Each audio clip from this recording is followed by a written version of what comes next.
بقول تیلیز زندگی میں سب سے مشکل چیز خود کو پہچاننا ہے۔ تیلیز نے ہمیں سکھایا تھا کہ ایک سوال کرنا کبھی پرانا نہیں ہوتا۔ السلام علیکم دوستو، امید ہے آپ سب خیریت سے ہوں گے۔ جیسے کہ آپ کو پتہ ہے کہ میں نے ایک پوڈ کاسٹ سیشن کی شروعات کی ہے جس میں مختلف فلسفر اور ان کی فلسفیز کے بارے میں ڈسکس کرتا ہوں، اور میں نے کل کی ویڈیو میں بتایا تھا کہ میں قدیم فلسفی سے شروع کر کے جدید کی طرف آتا رہوں گا، اور اسی سلسلے میں آج میں نے اس فلسفر کا انتخاب کیا گیا ہے جسے مغربی فلسفے کا بانی کہا جاتا ہے۔ 585 قبل مسیح میں اچانک سورج گرہن آسمان کو تاریک کر دیتا ہے اور لیڈیا اور میڈیا کے درمیان خونریز جنگ رک جاتی ہے، اور روایت یہ ہے کہ اس واقعے کی پیشن گوئی ایک ایسے شخص نے کی تھی جو کائنات کو دیوی دیوتاؤں کے بجائے عقل اور شعور سے سمجھنا چاہتا تھا۔ آج ہم بات کریں گے تھیلیز آف میلیٹس کے بارے میں، جسے مغربی فلسفے کا بانی کہا جاتا ہے۔ تھیلیز 624 قبل مسیح میں میلیٹس میں پیدا ہوا تھا۔ وہ نہ صرف ایک فلسفی تھا بلکہ ایک میتھمیٹیشین، ایک ایسٹرونومر اور ایک کامیاب بزنس مین بھی تھا۔ تھیلیز کو فلسفے کا بانی اس لیے کہا جاتا ہے کیونکہ اس نے وہ ایک سادہ سا سوال پوچھا تھا کہ ہماری کائنات کس چیز سے بنی ہے۔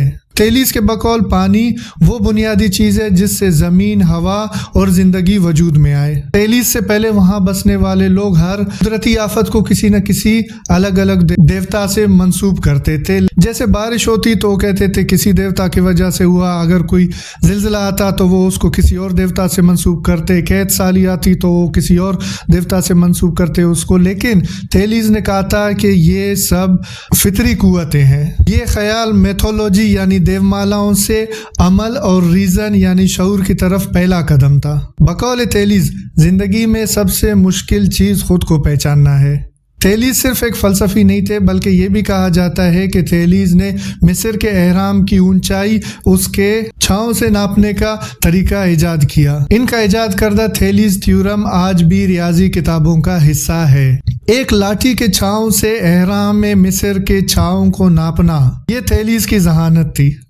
بیبیلونینز نے جو ایسٹرونومی پہ کام کیا تھا ان کے کام کو پڑھ کے کہا جاتا ہے کہ تھیلیز نے سورج گرہن کی پیشن گوئی کی تھی۔ یہ ظاہر کرتا ہے کہ تھیلیز کائنات کو سمجھنے کے لیے کتنے کیوریس تھے۔ ارسطو نے تھیلیز کو پہلا سائنسدان کہا، اور تھیلیز کی سب سے بڑی کامیابی یہ تھی کہ انہوں نے دیوتاؤں کے بجائے فطری قوانین کو کائنات کی وجہ مانی۔ آج ہم جانتے ہیں کہ کائنات کی بنیاد پانی نہیں ہے، لیکن تھیلیز کا سوال کرنا، اس کا طریقہ آج کی سائنس کی روح ہے، اور کوانٹم فزکس سے لے کر مصنوعی ضمانت یعنی AI تک ہم انہی کے شاگرد ہیں۔ تھیلیز نے ہمیں سکھایا تھا کہ ایک سوال کرنا کبھی پرانا نہیں ہوتا۔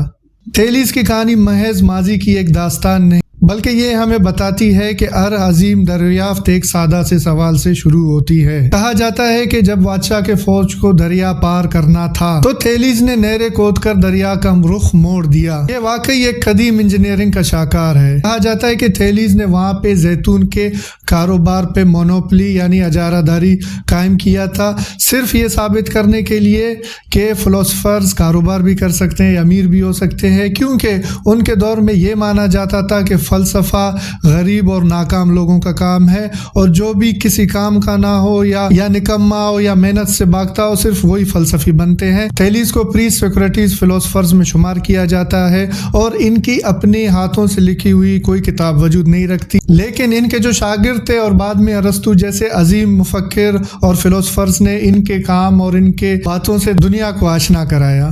امید ہے آپ سب کو یہ ویڈیو پسند آئی ہوگی، اور ہم آپ سے وعدہ کرتے ہیں کہ ہم ریگولرلی کسی ایک فلسفی یا اسکول آف تھاٹ یا فلسفی کے بارے میں آپ کے ساتھ ڈسکس کریں گے۔ اگر آپ جاننا چاہتے ہیں فلسفوں کے بارے میں، فلسفرز کے بارے میں اور دنیا کے عظیم لوگوں کے بارے میں، تو آپ ہمارے چینل کو ضرور سبسکرائب کریں، اور یہ ویڈیو اپنے لوڈ ونس کے ساتھ شیئر کرنا نہ بھولیں۔ شکریہ۔